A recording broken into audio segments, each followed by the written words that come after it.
শুরুতে এড করতে চাই, আমি দীর্ঘ ৩ বছর আগ থেকে কিন্তু এই যে স্বৈরাচার যারা দেশের সকল প্রতিষ্ঠানকে ভোট, স্বাস্থ্য, শিক্ষা সবকিছুকে ধ্বংস করে দিয়েছে।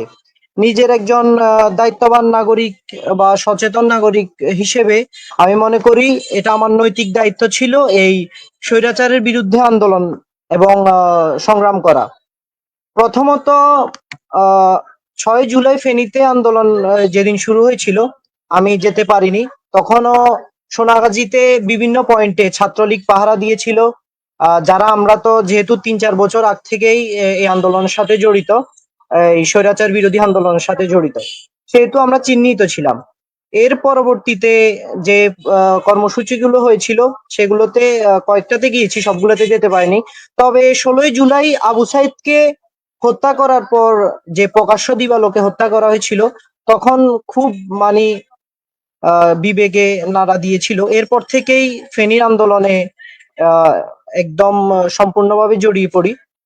১৭ই জুলাই যে কোটা আন্দোলন ফেনীতে হয়েছিল সেখানে ছাত্রলীগ প্রথম হামলা করে।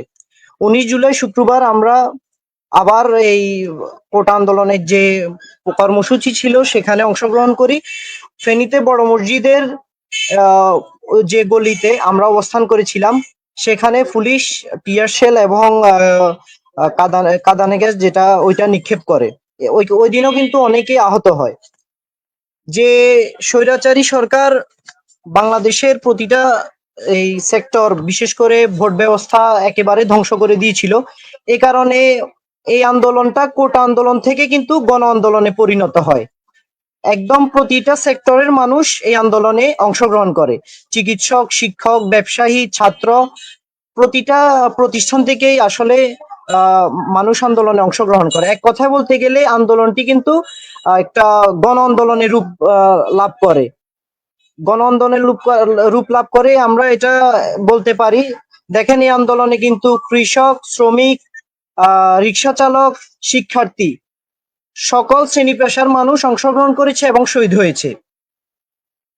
বাংলাদেশকে স্বৈরাচার থেকে মুক্ত করার জন্য এবং যে সাম্য, যে ন্যায় বিচার এবং সামাজিক সুবিচারের লক্ষ্যে আমরা স্বাধীনতা অর্জন করি ১৯৭১ সালে।